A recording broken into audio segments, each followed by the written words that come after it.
So it's been like a week since you've posted to your Instagram feed and you're starting to feel that pressure that you need to put some content out there, but you are not sure what to post. So you scrape something together, take a selfie, think of a caption, and throw it out there.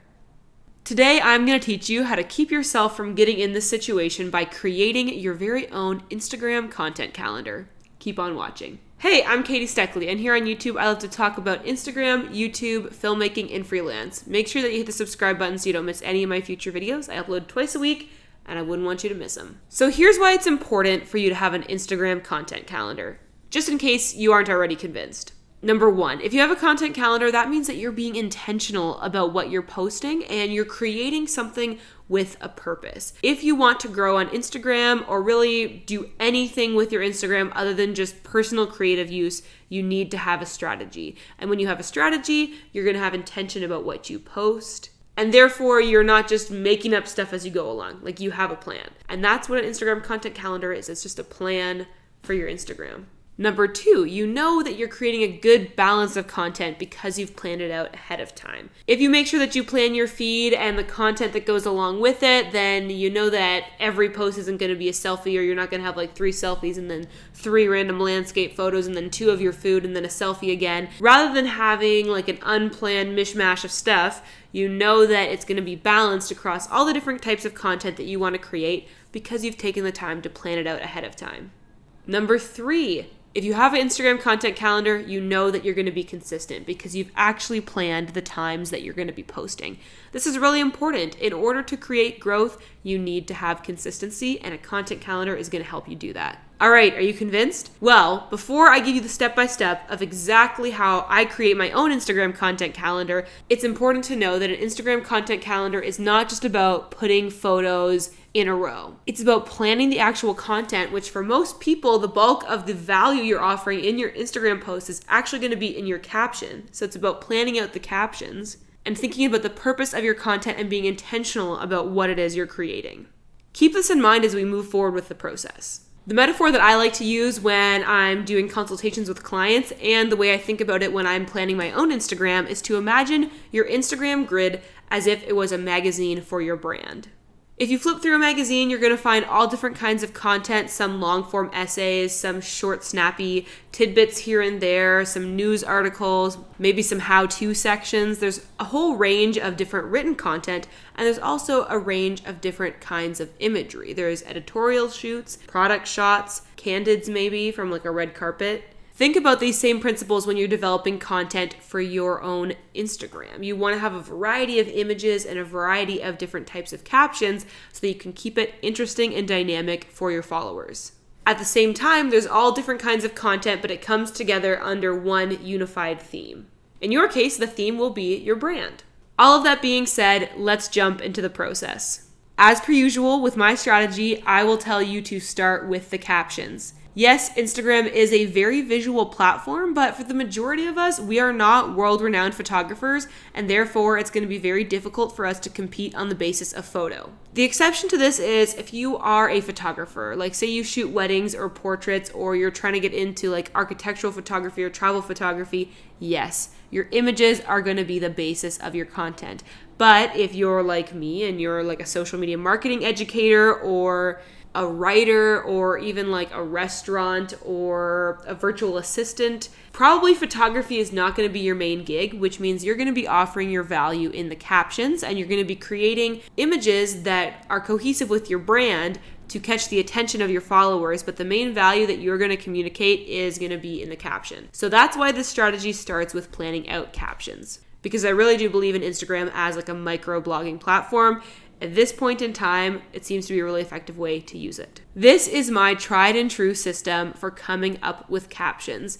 I personally really love to use visual systems or different kinds of rules for brainstorming because I really think that giving yourself constraints is what is going to help develop your creativity. I like to use a 9x9 matrix for coming up with caption ideas. We're going to call this method the content matrix, mostly because I like to come up with fancy names for my systems that I share with you guys. You're going to split this chart into 3 sections. By the way, you don't have to make this all on your own. I've actually gone ahead and created a Google Doc that you probably are going to want to go and access right now so that you can use it as you follow along with the rest of the video.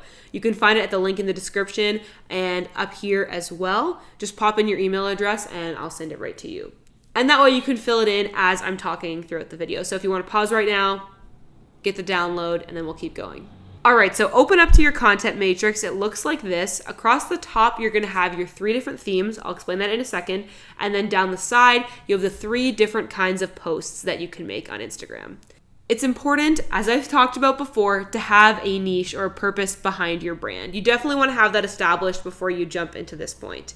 If you want to watch my video about how to find a niche, I made this one about how to find your niche on YouTube, but it's applicable to Instagram as well. Within your niche, you're probably going to have a couple different subtopics that you discuss. This is a pretty well accepted strategy for Instagram content creation. You may have heard of the JK5, which is developed by Jenna Kutcher, a super famous Instagram marketing expert. Basically what it is coming up with a few, in my case I'm suggesting 3, but really doesn't matter how many, subtopics that you're going to discuss on your Instagram. So to use myself as an example, on my Instagram I like to talk about entrepreneurship, creativity, I talk about body positivity sometimes, and generally life as a creative entrepreneur. Those are kind of the different subtopics that I write captions about. So along the top here I would type in, like, let's say Instagram tips is going to be one of my themes. And then another one is going to be entrepreneur life. And then maybe my third theme is going to be body positivity or feminism. Those are the kind of topics that I like to write my captions about. Now, the 3 sections along the side of your chart are the kind of posts you're going to write. So like I mentioned earlier in the magazine example, you have long form essays, you have like maybe horoscopes, news report, product descriptions. Those are the kind of things you see in a magazine, right?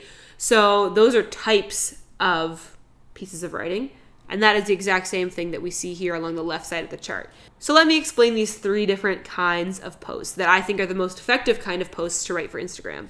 The first one is education. This can be any kind of post where you are sharing information with your followers. So let's say, for instance, you are like a slime page on Instagram, like you only post about slime. Maybe one of the posts that you make could be like an educational one, i.e. a tutorial on how to make slime. I'm guessing that that example is like a little too young for the audience watching this, so let's think of something else. Let's say you're like a health and wellness Instagrammer.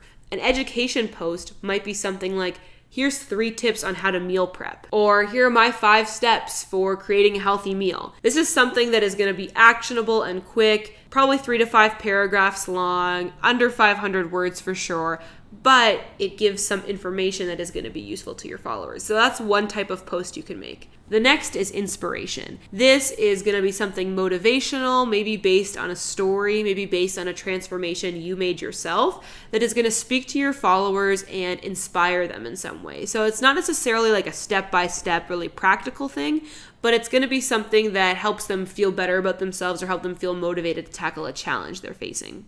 I really like to write posts like this. For instance, if I talk about like imposter syndrome or looking back on past accomplishments, those kinds of things are really inspirational, and it's a kind of post that really connects with people. The third category here along the left side of the matrix is vulnerability/story. I kind of clump these together because I see them as being a similar kind of post. Basically what this is just opening right up and sharing something vulnerable with your audience. This is really challenging, but it's super effective because by being open and honest with people, they really get to know who you are, and people really appreciate when you show that side of yourself, and it is the best way to generate real engagement because you are kind of opening up and setting something out for people to see that you maybe in most circumstances wouldn't. And people appreciate that, and so they want to respond in kind by leaving a comment, liking your post, and really engaging with it on a deep level. So for me in this category, sometimes I write posts about not feeling like I'm getting enough work done, or feeling that imposter syndrome, or the ups and downs of being an entrepreneur and working from home. Now that we know the 3 different kinds of posts, education, inspiration, and vulnerability, you can come up with post ideas of those 3 different kinds within your different subject areas. So let me give you an example of how I would use this to brainstorm for myself.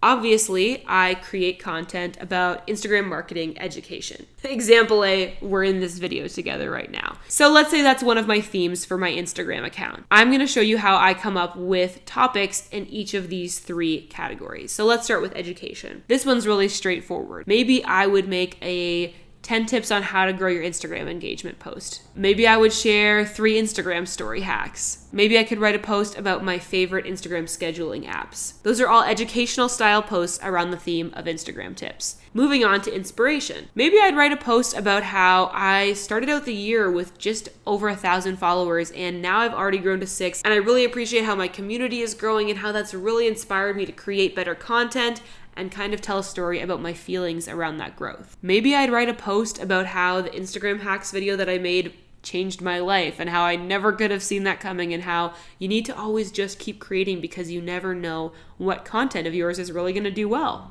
Next up, let's try vulnerability. This is an easy one for me because there's always lots of feelings that I have that I think other people will probably relate to. Maybe I'll make a post about how I feel like my engagement's going down and how that's kind of a scary thing to contend with when you're trying to educate other people about how to have good Instagram engagement. Maybe I'd write a post about how sometimes I feel like I pay too close attention to the likes, and so I'm trying to distance myself from my analytics a little bit. Maybe I'd write a post about how I spent a few days away from Instagram because I was feeling really sick and didn't have the energy to post, and how I felt really guilty about that, even though I know that I shouldn't be. So those are all post ideas around the theme of Instagram tips, but they are categorized into these 3 different types of posts. So now that you see how I do that for myself, you can do the same thing for you in these 9 different boxes. So write down like your general post idea or like the headline for the post in the box and just make bullet points within there until you filled up like 3 to 5 ideas in each of your 9 sections of the matrix. Now that you've got a bunch of ideas in all these different categories, it's time to distribute them in your calendar. If you scroll down to the next page of the Google Doc that I shared with you with the link in the description, you'll find the calendar section that I've created. Next up, what you're going to do is take your headlines or your post idea, however you've written it out inside your matrix. You're going to copy that title and paste it at a point in your calendar. Before you start, you might want to decide how many times a week you want to post, which days you want to post, so that you have a general framework for where you're going to be pasting these ideas, and then start distributing them in your calendar. As you do this, be mindful to switch it up and keep it rotating through your different themes and through your different types of posts. So maybe on the first day, I'll do an Instagram tips education post, and then maybe the next day I'm going to do a creative entrepreneurship vulnerability post, and then next I'm going to do a YouTube tips inspirational post. So you get what I'm saying. You want to keep rotating through what you're talking about and what kind of post it is. You're going to have different followers that are interested in the different themes that you're talking about. So by rotating through those themes on a regular basis, you're going to make sure that you don't have any followers that really love you for your Instagram tips that only just keep seeing the creative entrepreneurship stuff. So you're switching it up and making sure that everybody gets the content that they're looking for and in the different formats that speak to different people at different points in their journey. Once you have your caption ideas distributed in your calendar, it is time to find images. Whether this looks like you shooting pictures that match up with the theme of your caption, or just taking photos from an existing photo shoot that you did, or snapping one that is somewhat related but not really, doesn't really matter. Whatever that relationship looks like between photo and caption for you is fine, but you're going to need to generate images somehow, and once you have those images ready, you can start associating them with your caption idea in the calendar.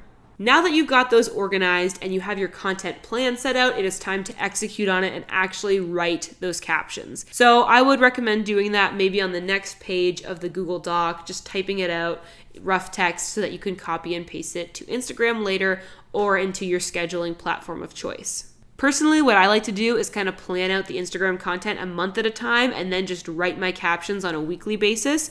But if you have enough time to block in writing all of your Instagram captions for a whole month at one time, definitely do that. It's going to be super efficient. I just don't always have my shit together to do that. So like I said, the next step would be either adding this into your scheduling platform of choice or just leaving it in the Google Docs so that you can copy and paste it from your phone into Instagram whenever you're ready to post.